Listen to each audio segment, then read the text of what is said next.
Salve, fiel, bora para as últimas notícias do Timão nesta sexta-feira aí, com a entrevista exclusiva de Marcelo Paes aí, que trouxe tudo em primeira mão sobre a renovação de Memphis Depay, que está perto de renovar com o Timão, né? Então, bora pro vídeo que tá legal, não deixe de deixar o seu like, se inscrever no canal e bora pro vídeo. O homem é pé quente. Não é? Chegou chegando. Olha lá. É Fala, da Supercopa, essa é a medalha da Supercopa. Deu para descansar ou não depois da vitória ontem? Vitória boa, hein? G5 agora, Libertadores ali, a fase de grupos ali, que tudo bem que a gente está no começo ainda do Brasileirão, mas foi importante dar essa estilingada aí para ir tranquilo para a fase final do Paulista, né? Depois de uma vitória fora de casa, o retorno é muito bom, pode voar de madrugada, não tem problema, tudo é alegria, né? Um jogo difícil, né? Muito difícil jogar no estádio do Atlético, no campo do Atlético especialmente. E o Atlético fez um bom jogo. O Atlético jogava pela liderança ontem, né? Se vencesse o jogo, mas a gente foi muito competente, fomos efetivos, soubemos nos defender bem, marcamos um belo gol com o Garro e começamos bem o brasileiro. E o que a gente fala muito lá internamente no Corinthians é de que querer e fazer que esse ano também uma campanha consistente de ponta de tabela, de primeiros lugares da tabela no brasileiro, diferente do que foi o ano passado. Isso é uma fala que a gente escuta internamente. Eu não estava no ano passado do clube, mas os jogadores, comissão técnica, reforçam muito esse discurso de que esse ano queremos fazer uma Série A, né, com mais regularidade e brigando mais na parte de cima. Então a vitória de ontem foi fundamental para esse objetivo. Recuperamos os pontos que deixamos na Vila, né, no primeiro jogo lá contra o Bahia, que foi na Vila, e agora vencemos fora de casa e estamos ali a um pontinho dos líderes. E aí, para ser competitivo em todas as competições, é preciso, né, talvez o que tenha faltado no ano passado, você ter um elenco com opções. Ontem a gente já viu o Dorival até rodando elenco, a gente tem visto nessa temporada, ele tem mais opções, mas ao mesmo tempo ele em toda entrevista também cobra ou pede, né? Como é que vocês avaliam? Já tem elenco suficiente para ser competitivo em tudo, Paes? A janela ainda está em aberto, né? Então, até o dia 3 de março se pode fazer mudanças, entradas ou saídas. Necessidade maior de entrada, sem dúvida alguma. O Dorival conversa comigo diariamente sobre isso. Ele está satisfeito com o que já foi feito, né? Com as contratações que já foram feitas. Eu lembro que quando nós começamos esse trabalho, em dezembro, na primeira ligação que eu fiz com o Dorival, a preocupação maior é se ia sair o transfer ban, né? Se ia sair o transfer ban para poder contratar pelo menos um jogador. E o presidente me garantiu desde o início que sairia e cumpriu com a palavra, como sempre, tem feito aqui conosco, e rapidamente conseguiu tirar o transfer ban e a gente pôde contratar dentro dessa realidade de custo zero. É o que a gente vem fazendo com o Corinthians, né? Dentro da realidade que foi passada de sustentabilidade, de reestruturação financeira. Então já chegaram em vários reforços. O elenco está mais encorpado, o Dorival tem mais opções, porém, como a janela ainda está em aberto, pode ser que a gente faça mais algum movimento aí para dar ainda mais qualidade e quantidade de peças, justamente para poder ser competitivo no máximo de competições, para poder, na quarta e domingo, ter time qualificado para buscar vencer qualquer jogo dentro ou fora de casa. Bruno, sua pergunta. Coisa rápida, o Marcelo. Bom, primeiramente, bom dia, Marcelo. Você falou agora das potenciais possíveis entradas. Eu vou mudar um pouco a linha e entrar nas potenciais eventuais saídas. E começo perguntando rapidamente, são duas em uma, se André e Breno Bidon, vocês tiveram de fato nos últimos dias alguma proposta oficial ou abordagem oficial? E pensando no meio do ano, que é a principal janela na Europa, se vocês temem e acreditam que pelo menos um deles será negociado? Não teve nada pelo Bidon, pelo André sim, pelo André houve procura, mas o que eu posso garantir para o torcedor é que nenhum jogador sai agora. Esses jogadores, principalmente André, Bidon e Yuri, não tem a menor chance de saírem agora, nesse momento, continuam no clube. Agora, na janela do meio do ano, não é temer, não, é necessidade. O Corinthians precisa vender atletas. Eu falei isso na entrevista coletiva e vai ter venda. O Corinthians precisa vender atletas por uma questão orçamentária. Está previsto no orçamento um número de venda de jogador e isso tem que ser cumprido. Então, naturalmente, vai ocorrer alguma venda Todo mundo lá dentro sabe disso, Dorival sabe, o presidente que é o grande líder de todo esse processo, e então naturalmente vai ter, porque o clube precisa fazer caixa para honrar com seus compromissos. Hoje é um clube que está com tudo em dia com seus jogadores, com premiação, foi pago já a premiação da Copa do Brasil, foi paga a premiação da Supercopa, salários estão rigorosamente em dias, então isso atrai jogadores. O que tem para trás é outra coisa, aí são situações que o Corinthians vai resolvendo, mas com esse grupo a situação está ok, e isso faz com que a gente possa desenvolver um trabalho com mais tranquilidade, porque a gente está prezando muito pela responsabilidade financeira, principalmente com o atual elenco, para poder dar resultado esportivo e poder gerar receita para o clube, para poder ir saudando as situações que ficaram para trás. Então, janela do meio do ano, muito provavelmente o Corinthians vai ter sim venda de jogadores. Tem um valor mínimo que vocês avaliam esses jogadores, André e Bidon, Paz? Se eu disser o valor mínimo, aí quem vem comprar já vem com menos, né? Então não vou aqui precificar o jogador, não seria uma estratégia inteligente da minha parte precificar o jogador aqui num programa de tanta audiência. Vamos dar um valor mínimo aqui, vai, Hernan. 40 milhões. Vou falar como pensa o torcedor do Corinthians. Como pensa? Bidon não sai por menos de 45 e o André, do jeito que tá jogando, é para bater 40. Eu tô pensando com cabeça de torcedor. E acho que cabeça de mercado... Eu acho que a gente tem que pensar também com cabeça de mercado. Porque qual foi a maior venda da história do Corinthians? A maior? 18 milhões de euros. Foi do Moscardo? Moscardo. Então. Foi o Moscardo. 18 milhões de euros. Então, mas espera aí. Esse é o teto do Corinthians para hoje. Claro que a gente tem que trabalhar para vender por números maiores. Entendi. Então, se ele falou em 20 e a gente está falando em 40, se chegar no meio termo é 30. Não, mas assim, o Moscardo era um jogador com um potencial muito grande. Hoje a gente vê que ele, de fato, teve lesão e tal, está tendo uma dificuldade no futebol europeu. Mas eu entendo que a bola que o André está jogando, o que ele jogou na final da Supercopa, o Bidon do final do ano passado, para mim, o que o Memphis, que é uma referência dentro do elenco, fala do Bidon, eu acho que é um patamar diferente em relação ao Moscardo, que sempre foi muito bom jogador. Menos de 30 não dá para conversar, né? Eu acho que sim. Eu não vou aqui precificar jogador, porque senão o Paz vai ficar bravo comigo, mas acho que é por aí mesmo. Ele sorriu, ele concordou, então, tá? Bruno, obrigado, viu? O Paz vai continuar com a gente. Nada, obrigado mas eu me despeço só forçando um pouco o Paz. Ele falou que teve sim proposta, ou pelo menos abordagem recusada pelo André, se ele pode contar qual é o clube, porque já circulou Inter de Milão, Benfica, então eu me despeço insistindo um pouco para tentar esmiuçar quem procurou o André. Abraço, Marcelo, obrigado, viu? O que eu posso garantir é que não houve nada do Benfica. Foi noticiado aí ontem, Benfica, e não houve nenhuma proposta, nenhuma sondagem do Benfica. Então acho que é da Itália mesmo, né? Pode ser, Bom, e o Bidon faz tempo, né, que ele é cobiçado. O Hernan e o Memphis. Tem as duas perguntas, as duas maiores questões aqui, Memphis e Coutinho. Memphis e Coutinho. Coutinho eu acho que eu já sei a resposta. Mas perguntar para o Paz sobre o Memphis. Me parece que ele está muito aberto, pela entrevista que ele deu ali ao Romário, de que ele está muito aberto a essa conversa. A gente sabe que o Memphis, ele trabalha com um corpo jurídico / administrativo, que é o pessoal do staff dele.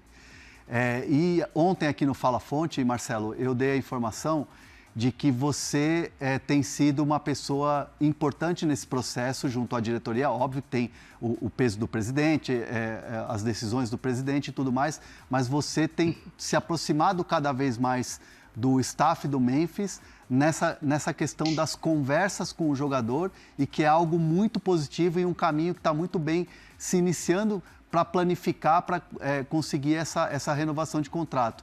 Queria que você contasse um pouco o bastidor disso, como é que está sendo essa relação com o staff do Memphis, que a gente sabe que é um pessoal um pouco mais fechado em relação a negociações, até mesmo a conversas e tal. Bem, no caso, inicialmente, o vínculo é com o próprio Memphis, né? A gente está no dia a dia do CT, tivemos conversas diretas, assim, só eu e ele, na sala já por mais de uma vez, falando de tudo, falando de futebol, falando de Corinthians, falando de vida, de adaptação ao Brasil, de jeito de jogar, como ele entende a melhor forma de jogar. né, de como a gente pode juntos fazer o Corinthians crescer. A gente falou muitas vezes sobre isso, né? O que é que a gente pode se ajudar aqui para fazer o Corinthians crescer. O Memphis tem um sentimento muito grande de que o Corinthians tem um potencial enorme, ele está certíssimo nisso. Então, a gente tem batido papo nesse sentido, o que é que a gente pode fazer a nível de ambiente, a nível até externo mesmo, de imagem, né? Que o Corinthians tem uma imagem internacional muito grande, um time conhecido no mundo inteiro, e trabalhar melhor isso. Então, a gente conversa sobre muita coisa e houve uma aproximação, sim, com a equipe dele, né? Já trocamos algumas palavras, já nos aproximamos, eles já sabem quem eu sou, já sei quem eles são. Porém, o processo de uma renovação, ele passa antes por uma discussão do que tem para trás, né? Existe uma dívida do Corinthians com o Memphis, todo mundo sabe disso. Existe uma conversa para que essa dívida seja equacionada. Quando eu falo de equacionada, não é pagar tudo agora, que é um valor substancial, então é organizar um fluxo de pagamentos que fique a contento para ele e para a equipe dele. E uma vez que isso esteja equacionado, aí a gente tem conforto também por parte dele de ir para um segundo passo, que é a renovação e a ampliação de contrato dele. Eu vejo ele com vontade de ficar, eu vejo ele extremamente identificado com o clube, com a cidade, ele ama o Brasil, ele ama o Corinthians, e ele faz questão de mostrar isso, como algo assim genuíno, e é passo a passo. Primeiro a gente equacionar essa questão da dívida, depois entrar no modelo de extensão de vínculo, de renovação de contrato, que é desejo do clube e é desejo dele também. Então, acredito que, seguindo esse passo a passo, a gente possa ter sucesso. Ô Marcelo, só uma questão que acho que é importante até para a gente tirar essa dúvida. Ele vai para a Copa do Mundo, ele está focado na Copa do Mundo. A ideia do Corinthians é que ele vá para a Copa já com essa situação acertada, e não esticar essa corda, por exemplo, esperar ele voltar da Copa, porque aí ele pode se valorizar e pode ter gente querendo contratar ele lá. Essa é a ideia do Corinthians? Antecipar a ida dele à Copa do Mundo já com um acerto de renovação? É o ideal, né? É o ideal não só porque tem uma Copa do Mundo, mas porque quando você tem um atleta que está em termo de contrato e se tem o interesse da permanência, é melhor resolver isso o quanto antes. Quando chega mais perto do término, a situação vai ficando mais desconfortável para quem está negociando. Então, embora o Memphis não seja um cara que pressiona, que fica naquele negócio, time tal, não, ele demonstra claramente, ele não faz joguinho, ele é verdadeiro. Ele de fato mostra que quer ficar no Corinthians, mas precisa resolver, né, a situação anterior, que está sendo olhada, está sendo resolvida com a participação do presidente Osmar diretamente, com a participação do setor financeiro do clube, que tem sido muito atuante em todos os processos de contratação, em todos os processos de transfer, né, de saída, de entrada. São pessoas que hoje têm uma importância, junto com o presidente Osmar, a gente juntos tomando definições. Até porque, como a gente falou, ele tem até, né, indicado jogadores, como é o caso do Zaccaria, e acho que o Marcelo Paes pode atualizar isso pra gente. Não sei se tem algum outro nome que ele indicou, se ele tem indicado outros atletas também, Paes. Eu acho legal esclarecer essa questão do Zaccaria, né? De repente, o que eu for falar aqui vai valer para todo mundo que noticiou alguma coisa, e naturalmente as pessoas noticiam com as informações que recebem.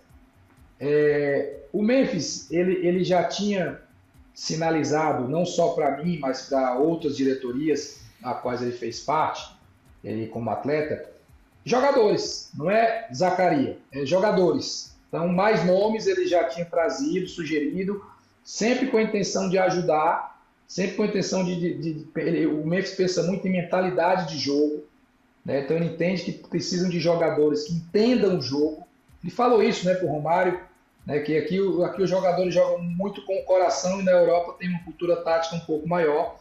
Então ele entende que para ganhar grandes jogos e ganhar campeonatos precisa de mais jogadores que tenham a compreensão do momento do jogo, de como se portar, de como acelerar o jogo, de como segurar o jogo. E ele indicou jogadores nesse sentido. E com a minha chegada não foi diferente. Ele veio conversar comigo, trouxe nomes. Eu deixei muito claro que o Corinthians não tinha dinheiro para contratar. Olha, Memphis, nós não temos dinheiro para contratar. Tem que ser jogador a custo zero. E uma vez que o nome seja colocado, aí vai se avaliar. E aí o nome do Zaccaria passou por avaliação de todo mundo dentro do departamento, certo? Existe um departamento no Corinthians chamado Cifut. Tinha um estudo sobre o Zaccaria. O Dorival tem profissionais dentro da comissão técnica dele que também fazem análise de jogador, porque já entendem ainda mais como o Dorival pensa do jogador. Também olharam. E o Dorival também olhou o jogador. E aí ficou, o Dorival não indicou. Indicar, gente, é uma questão pontual, porque não importa quem indicou, não importa o pai da criança. O que importa é que no todo o atleta foi contratado porque houve um consenso dentro do departamento. Então não foi a contragosto de ninguém, não foi o nome indicado pelo Dorival, não foi o Dorival é extremamente verdadeiro, mas é um nome que foi avaliado. E não é porque o Memphis indicou que foi contratado. Foi porque nós avaliamos todo o contexto. Estava livre, jogador com boa experiência internacional, um salário dentro da realidade do Corinthians, uma posição que a gente precisaria ocupar.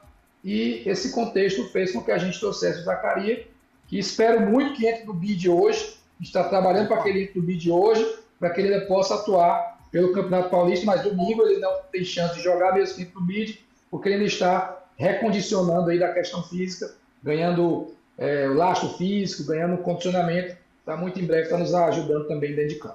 Criou-se uma polêmica desnecessária. Não, e a gente explicou. Exagerada. Vocês explicaram esse caso aqui da avaliação que é feita, claro, a indicação e a avaliação que é feita por todo um departamento. Porque assim, o Memphis ele deixa muito claro quando ele chega, e principalmente depois das primeiras conquistas, Paulista e também no final do ano da Copa do Brasil, que a ideia dele é trazer jogadores, que o Corinthians possa trazer jogadores, não dele trazer jogadores, mas que o Corinthians possa trazer jogadores com outro tipo de mentalidade para ajudar na cultura Corinthians dentro do clube e na estrutura do clube. Porque assim, você traz um cara como o Zaccaria, você fala assim, é amiguinho do Memphis. É muito fácil falar isso. Não é isso. É muito raso falar isso. Aí um cara que chega aqui, começa a jogar, e não só a adaptação dele ao futebol brasileiro, mas também o cara trazendo ideias para um futebol brasileiro melhor. O Abel Ferreira bate muito nessa tecla. Ele fala de chegar aqui para melhorar o futebol brasileiro. E muita gente fala que é soberba do Abel. Eu entendo que é uma situação em que você traz alguém com uma mentalidade diferente que pode melhorar no futebol brasileiro. E acho que ficou muito claro para mim que é isso, nas palavras do Marcelo Paz. Foi bom que o Paz esclareceu agora, mas era aquela percepção e informação que a gente tinha também. Ô Paz, tem uma notícia aqui no espn.com.br, depois o chat está perguntando do Coutinho, a gente já passa isso para ele, mas essa que está aqui foi publicada ontem pelo Francisco de Laurentiis e diz o seguinte, o Andréas Pereira escapa de denúncia do TJD por catimba no jogo do Corinthians e Palmeiras. Então, o tribunal, a procuradoria não denunciou o Andréas Pereira. Denunciou o Luigi, denunciou o Abel, mas o Andréas não foi denunciado. Como é que o Corinthians viu isso? Olha, primeiro, eu acho que a gente, Corinthians, sempre tem protegido a marca de pênalti. Então, a gente primeiro tem que olhar para a gente e ver aonde a gente poderia ter evitado aquilo ali, né? Naturalmente, um vai no árbitro, o outro fica com a bola e alguém vai lá proteger a marca do pênalti, nós não protegemos. Então, isso é um fato. A gente primeiro tem que olhar para dentro. Eu acho que a conduta do Andréas não foi legal, né? Um jogador de nível internacional, um jogador de Premier League, de seleção brasileira, né? Acho que nem combina tanto com ele, mas ok, foi lá, fez e o Memphis escorregou. Não sei se escorregou pelo que o Andréas fez, não sei. Não dá para qualificar, mas ele escorregou, perdeu o pênalti, vida que segue, sem polemizar, né? Apenas dei duas opiniões. Eu acho que nós deveríamos ter protegido a marca do pênalti e que eu acho que o Andréas, um jogador do nível tão grande que não precisava de fazer aquilo. Mas é um grande jogador, vida que segue, sem polêmica. E se a procuradoria entendeu que não era para denunciar, vida que segue, vamos em... Agora que eu ia perguntar do Coutinho. Acho que provavelmente entrou ligação. Pode ter sido, né?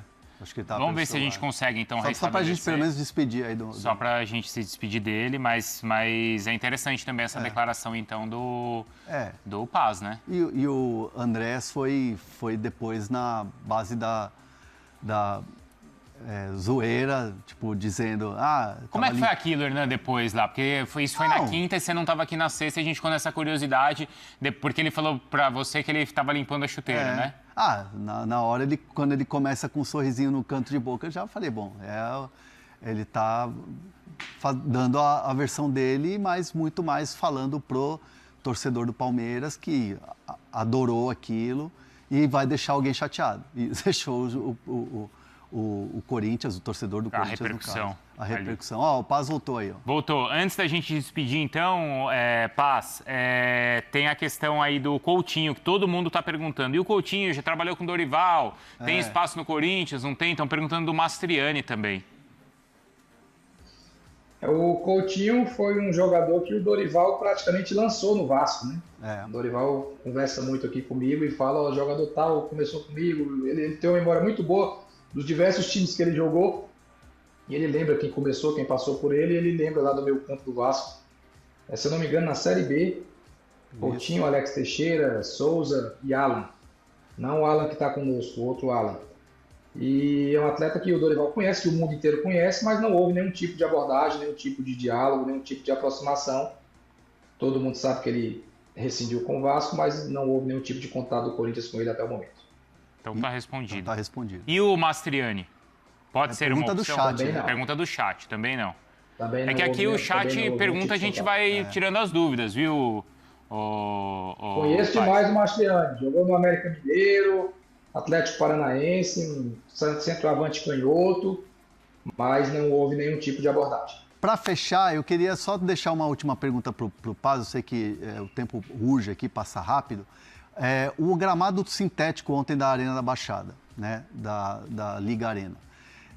Muitos jogadores reclamaram, o Garro reclamou, o Memphis já não é a primeira vez, fala sobre a questão do gramado sintético. O Santos reclamou quando foi jogar lá. Como é que vocês avaliam isso?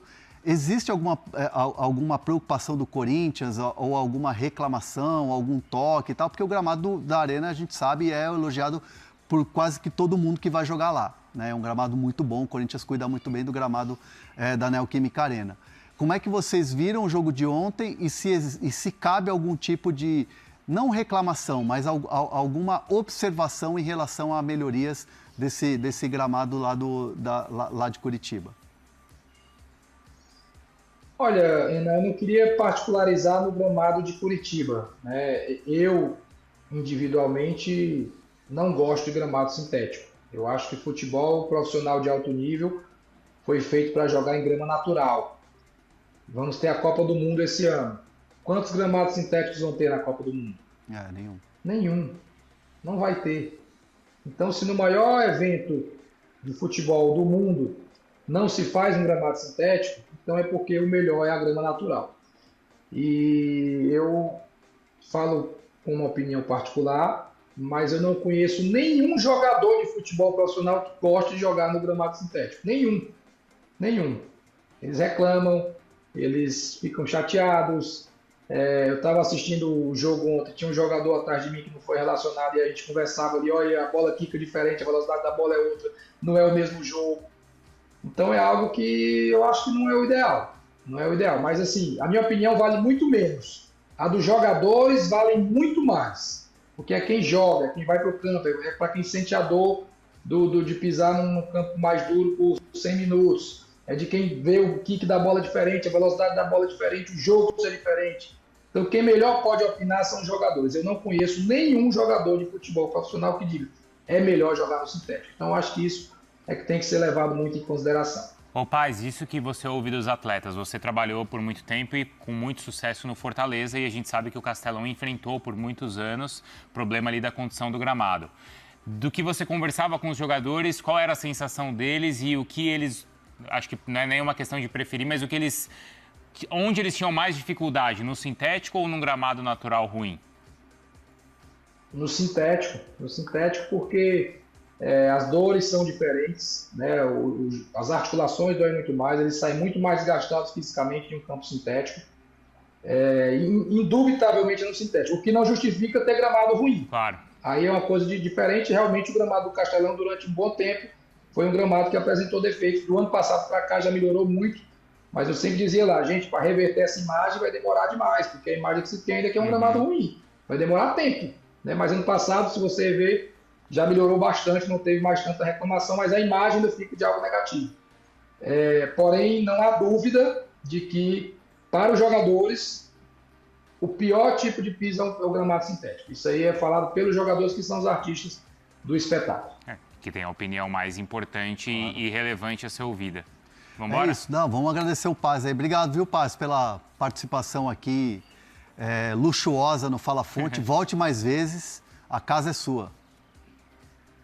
Eu que agradeço a oportunidade de poder falar com vocês.